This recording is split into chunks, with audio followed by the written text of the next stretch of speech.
आज हमारे राम आ गए।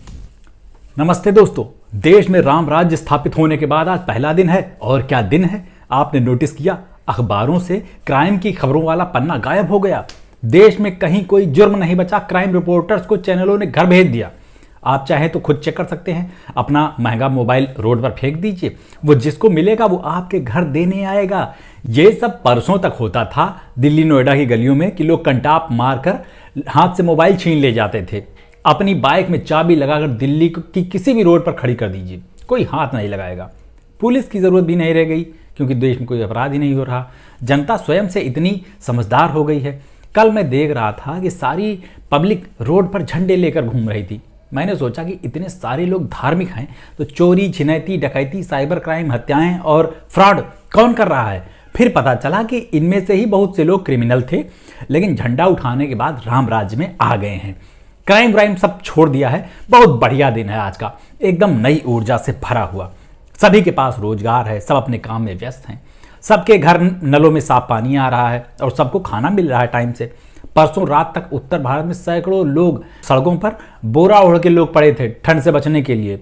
वो गरीब बेघर लोग अपने अपने घर में अब नेटफ्लिक्स पर धार्मिक डॉक्यूमेंट्री सर्च कर रहे हैं। किलर सूप भी आई पड़ी है, लेकिन उसको कोई देख नहीं रहा क्योंकि राम राज्य में क्रिमिनल सीरीज देखने में कोई मजा नहीं आ रहा यार, कोई रिलेट नहीं कर पा रहा। सैकड़ों करोड़पति लोग अपने भारत की नागरिकता सरेंडर करने जा रहे थे पिछले साल की तरह। रात की रात उन्होंने अपने एप्लीकेशन वापस ले लिए। पता चला कि अमेरिका में टेस्ला कार के ओनर्स ने राम मंदिर में प्राण प्रतिष्ठा का उत्सव मनाया। उसके तुरंत बाद वहां सरकारी ऑफिस जाकर अपना वीजा और पासपोर्ट मुंह पर फेंक कर मारा और कहा, मैं तो वहां जा रहा हूं जहां राम राज्य है। यूके, यूरोप, अमेरिका और filthy states, so poor western culture, so much crime here. हमको अपने देश जाना है, किसी भी हाल में वापस भेजो। अभी के अभी प्लेन, ट्रेन या ई रिक्शे में बिठाकर भेज दो। हमको बस वहां जाकर रहना है जहां राम राज्य आ चुका है। सारे एनआरआई अब राम राज्य में रहना चाहते हैं और देश की उन्नति में योगदान देना चाहते हैं। मैं कल अयोध्या में लगा मेला देखकर और वहां चहकते चेहरे देखकर बड़ा भावुक हो गया।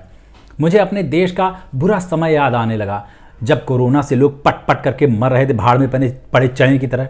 ऑक्सीजन नहीं मिल रही थी, अस्पतालों में बेड नहीं मिल रहे थे। उस टाइम कितना गुस्सा था यार कि हमारे देश के लोगों को चूर्ख टाइप बनाकर इन्हें बस तमाशा दिखा दिया जाता है कि रोज लो एक नया तमाशा, और जब जरूरत पड़ती है तो कोई साथ नहीं आता।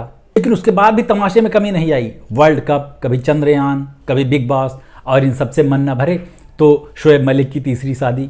लगता था कितनी मूर्ख जनता है कि सब भूल जाती है, बस तमाशे में उलझा के वोट ले लिए जाते हैं। लेकिन ये सब बीती बातें थी, कल तक होता होगा ये सब। अब सुकून है कि हर तरफ एक शांति छाई हुई है। अपने घर में बैठे रहो या रोड पर चलते रहो, ऐसा लगता है किसी मंदिर में बैठे हुए हैं, इतनी शांति है। ना कोई चिल्पों, ना चोरी, ना मारपीट, ना कहीं दंगा, ना कोई हिंसा। ऐसा ही तो था राम राज्य त्रेता युग में। रामचरितमानस में लिखा है, अल्प मृत्यु नहीं कौनेउ पीरा, मतलब किसानों की, बेरोजगारों की आत्महत्या की खबरें अब नहीं आएंगी। नहीं दरिद्र को दुखी न दीना, जाकर देखो चौराहों पर और मंदिर की सीढ़ियों पर एक भी भिखारी दिखाई नहीं देगा, क्योंकि राम राज्य में कोई गरीब नहीं है ना। सब गुना के पंडित, सब ज्ञानी, सब कृतज्ञ नहीं कपट सयानी, यानी छल कपट सब खत्म हो चुका है। आप बेधड़क अपना ओटीपी किसी को भी दे सकते हैं, शेयर कर सकते हैं, कोई आपका अकाउंट खाली नहीं करेगा। आज से सब इतने ज्ञानी हो चुके हैं कि फेक न्यूज फैलाकर और धर्म के नाम पर किसी को ज़ॉम्बी नहीं बनाया जा सकता, न वोट मांगा जा सकता है। पुलिस की भी जरूरत नहीं रह गई क्योंकि देश में कोई अपराध नहीं हो रहा है। अब पुलिस को पुजारी की ट्रेनिंग देकर मंदिरों में नौकरी दी जाएगी, क्योंकि उन्हें भी बेरोजगार तो नहीं किया जा सकता ना। राम राज्य आ गया है, समझते हो ना। मैं तो बहुत प्रसन्न हूं। जो दुखी हैं उनके लिए बरनौल। नहीं, दुखी कैसे हो सकते हो?